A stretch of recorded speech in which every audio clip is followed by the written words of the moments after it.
Hello and welcome, my name is Mustard. And my name is Ketchup. And you're watching the ESL Premiership Roundup powered by Windows 10 and omened by HP. So week 2 of CSGO in the Premiership is done and dusted. In our first series of the night, Endpoint faced off against formerly NOTB, now known as Team Infused. And in the second series, Esports faced off against Impulse Gaming. Again, a couple of 2-0s throughout the night. Definitely seems to be a sort of a theme here in the Premiership. But nonetheless, let's take more of an in-depth look over how those games played out. In Game 1 of Endpoint vs Infused, Endpoint were definitely the favourite to take the two games in the series, but in our first map, some general sloppiness from Endpoint and some decent composure from Infused would leave the first map going 16-10 in Team Infused's favour.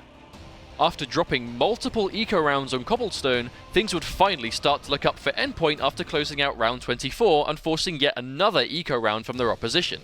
But unfortunately, they would once again lose this round to Infused, who would eventually move on to win the second game 16-11. Taking us to Mirage on the first map of the second series, it looked incredibly dominant for Esports, taking the first set of rounds relatively uncontested. This would even up as time went on, but Kaz would clean up the final round and take it 16-12.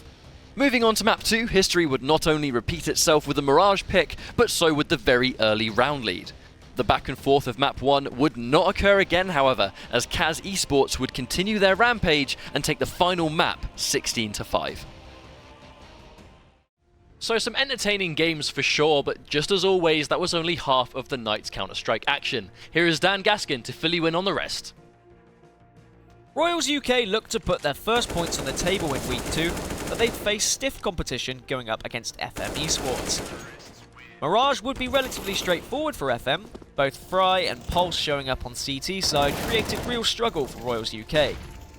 Pulse grabbed a beautiful ace towards the end of the game, dismantling his enemies one by one as FM went to take the map 16-5.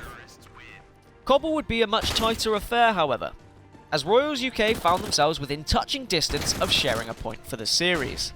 FM weren't going to lay down and die just yet though, as they came back to a 15-14 lead, putting Royals back to the wall instead. A weak buy from Royals would somehow be enough to take the game to overtime.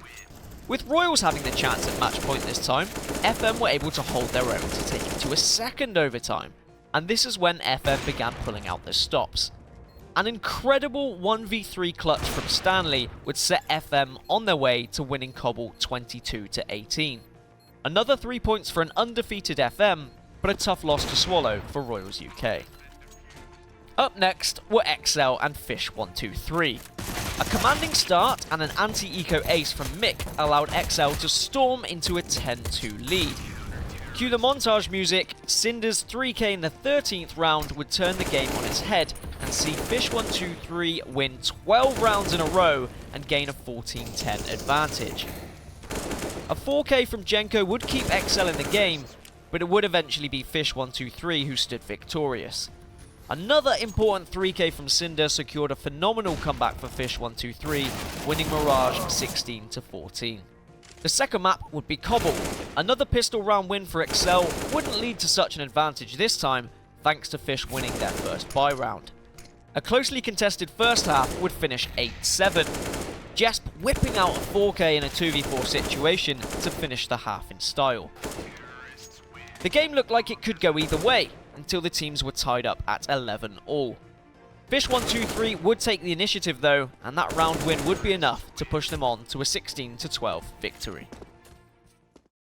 There's no doubt about it that we had some really good games this week. Again, a lot of dominant performances, but the question is, how much have they mattered when it comes to the current standings? As you can see here, FM Esports and Fish123 are definitely the first and second place team. But for me, the interesting thing that's happening is, what's going on underneath those two teams right now? Oh, as you guys can see, we currently have 4 teams tying for that third place spot. We have Excel Esports, Endpoint, Infused and Esports all neck and neck in scores right now. But the interesting thing is some of these teams drew last week, but won their series this week. So there is that gradual progression and improvement week to week. And we are still early days in the season of the Premiership, only 2 weeks down, plenty to go, but it really is all about making sure you can keep ahead of the rest as you manage to improve. There's only 2 teams going to make the finals at the end of the season.